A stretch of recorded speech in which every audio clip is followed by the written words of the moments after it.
Hello, and welcome to the final episode of The Process. Before we get into anything, if you've listened to just this one or all of them, or liked a post or shared a status or anything, interacted with any of it, I just want to thank you from the bottom of my heart. It means everything. Your support means everything. So yeah, before we get into anything, I just wanted to say that. Thank you. So episode 9, the last song on the EP, Manic. Like in the previous episodes, we've been in different spaces, different rooms. For this last one, I've decided to bring it back to where we were in the first one, which is in the other half of my living room. So, a bit of a full circle moment. But yeah, the easiest way to describe Manic is a runaway train. It literally sounds like the sound is just constantly getting away from you. It's also heavily influenced by one of my favorite bands on this planet, Avenged Sevenfold. Mostly from their latest album, Life Is But a Dream. If you haven't heard that, definitely go listen to it. We'll go on a bit of a side tangent now about it, just because I'm a little bit obsessed with it. When it first came about, when Nobody the single came out, I was with everybody else. What is this? What have they done? This song structure makes no sense. There was these little trumpets in it that just didn't make any sense. And yeah, I didn't. I was like, if this is where the rest of the album, how the rest of the album's going to go, I don't know. For the first time ever, I've loved the Avenged Sevenfold from Sound in the Seventh Trumpet, the very first album they put out, all the way up to the last bit out. They put the last thing they put out, which was The Stage, and I had this realization that I might not like an Avenged Sevenfold album. I was like, what is this about? My very first tattoo is I've got the Rev Death Bat on my arm. This band has been a part of my life for over 2 decades. The idea that the band that helped me get through high school is now going to be a band that I go, nah, okay, it's not for me anymore.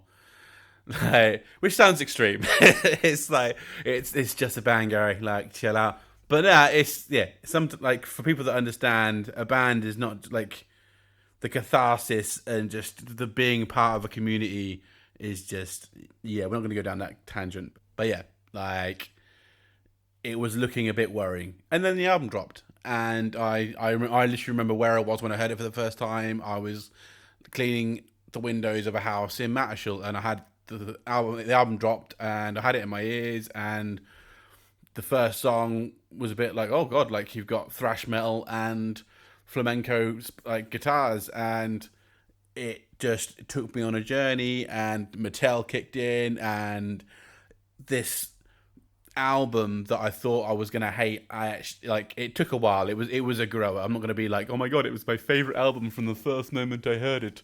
It wasn't like that. It took a grow to get on and enjoy it. But now I can't. I listen to it at least pretty much at least once a day, just because it's just so different. It's so, I think the metal community, I think we were going in a direction where everything was very clinical and very quantized, and everything was tight, and everything was a certain way. And I was I just felt with this album, Avenged Sevenfold have gone, fuck it, let's go a complete different direction, and throw some. There's funk elements in there. There's bits that sound they're from Frank Zappa. There's this piano bit, which I'll get into in a second, which is the main influence for this song. But yeah, there's just so much to it. Each Avenged Sevenfold album, when you look at it, has been different from the previous one. Wake in the Fallen from Sound in the Seventh Trumpet was different. City of Evil to Wake in the Fallen, completely night and day. White Album to City of Evil, a less of a move, but still quite a lot of a move. Nightmare wasn't too much of a deviation from the White Album, but I think that's because it was more of a tribute to the Rev rather than let's break new ground kind of thing. And obviously there was a massive gap, and then they went into Hail to the King, where they thought they were Metallica, and it sort of I loved it. It was like very riff orientated and sort of that classic rock vibe in some of it, like, and again a complete left turn for Avenged Sevenfold. And then obviously Brooks Wackerman joined the band, and they did the stage, which again I've got it on vinyl because it's one of my favorite albums, and the fact that it's got a 15-minute song right at the end where it turns ultimate prog is the best thing. Which then brings us into Life Is But a Dream, which is then again is another complete left turn, and I am all for it.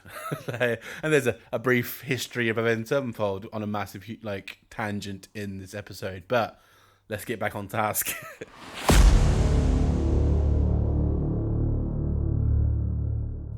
Like I said earlier, the main influence for this song, Manic, is the last song on Life Is But a Dream, which is the album title track, Life Is But a Dream. And at the end of the song, there's this sort of crazy piano bit that sounds random, but it's not. Like, it's going somewhere. And I thought, that's quite a cool idea. I like the idea that, like, there's this sort of, you don't know where it's going, and then at the last minute it goes, okay, there you go, and you're home again. And I quite like that as an idea of sort of like to use for this song. And a bit of like that song trivia is that song was written by Sinister Gates, the lead guitarist of Avenged Sevenfold, who had written it on MIDI, like punched the notes in, not played it in itself, sort of thing, as this piece of music that he then gifted to M Shadows, the lead singer of Avenged Sevenfold, for M Shadow's son. And then when he gave this gift, M Shadow was like, that needs to be the last song on the album, and also you need to learn it.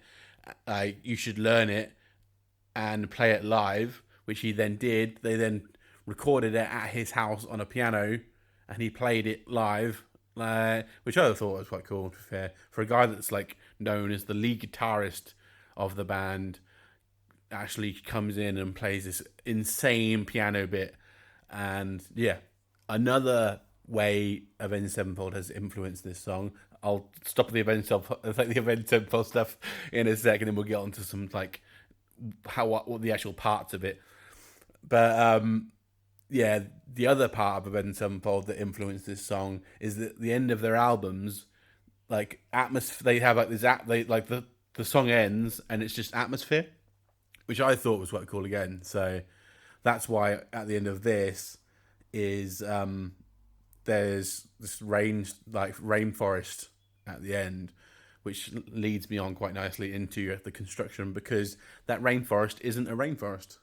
That rainforest is a rain recording that I got, combined with a bird recording that I made on scanning fen behind my house, and stuck them together, and that's what that is. And yeah, the bit before the rainforest is a cube preset called Wayfinder, which is part of their Canopies pack, which is very sort of earth, foresty textures, which is quite a cool sort of, I thought like they sort of link quite well, like the forest and the rainforest and the textures. But yeah, I sort of played that in. It's very bombastic. Like as you hit a note, another happens sort of like after it, and you can sort of like travel up and down the keyboard, which is what I did. And as you go up and down, it creates this and yeah, that's what that is. I think that's it for construction wise, and I've talked about like the influence in that. And yeah, we're kind of at the end. Like I said at the beginning, I really want to thank you all for listening, liking, sharing. Obviously, with that, I've got that art competition which gets announced, because obviously this comes out the day before the winner gets announced. So, but basically, yeah, we've got this art competition thing, which the 8 winners, because there's 8 pieces of art, 8 winners. The winners of those pieces of art get added into a sort of club, which means you'll get like exclusive content. Occasionally, I'll send you some cake. Like, and yeah, it'll be a once a month thing. It'll be free to be part of. There'll be 8 of us in there, and yeah, it'll be a laugh. So, but anyway, I'm gonna bring this episode to a close. Thank you. Big love to all, and yeah, see y'all later.